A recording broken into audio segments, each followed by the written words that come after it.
Inutos ni Emperador Augusto na magkaroon ng census sa lahat ng nasasakupan ng imperyo ng Roma. Ang unang census na ito ay ginawa noong si Cirenio, ang gobernador ng Syria. Kaya umuwi ang mga tao sa sarili nilang bayan upang magpunta. Mula sa Nazareth, isang lungsod sa Galilea, si Jose ay pumunta sa Galilea. Sa Bethlehem, na bayang silang ng Ang bilis maglakad.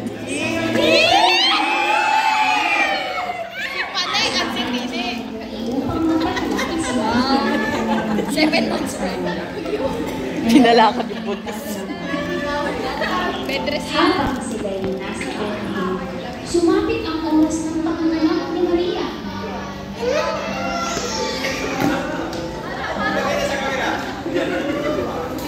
Isinilang niya ang kanyang pangalan na isang lalaki.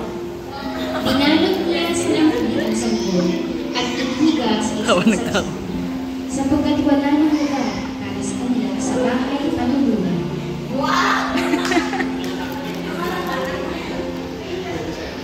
Doon ay may mga pastol na nasa parang at nagbabantay ng kanilang mga tupa ng gabi iyon. At ngayon sa harapan nila ang isang anghel ng Panginoon at nagliwanag sa kapaligiran nila ang kaluwalhatian ng Panginoon. Ganoon na lamang ang kanilang pagkatakot. Ngunit sinabi sa kanila ng anghel, "Huwag kayong matakot. Ako'y may dalang magandang balita para sa inyo na magdudulot ng malaking kagalakan sa lahat ng tao. Isinilang sa inyo ngayon sa bayan ni David ang tagapagligtas, ang Kristong Panginoon. Ito ang inyong palatandaan. Matatagpuan ninyo ang isang sanggol na nababalot ng lampin at nakahiga sa isang saksakan." Biglang lumitaw kasama ng anghel ang isang malaking hukbo ng mga anghel sa kalangitan. Sila'y nagpupuri sa Diyos at umaawit.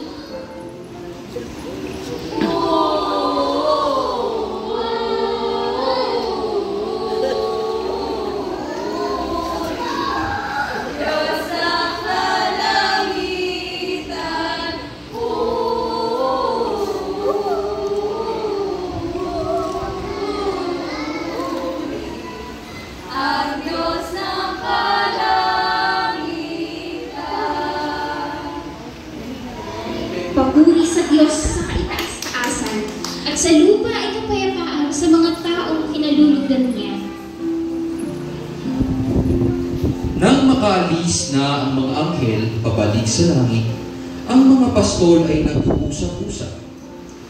"Tayo na sa Bethlehem.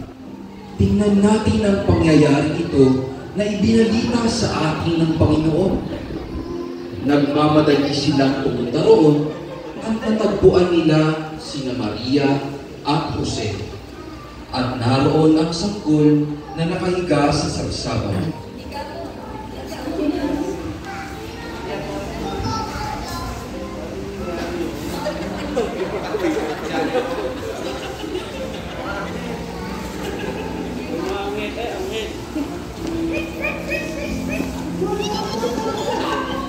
Ang ibig.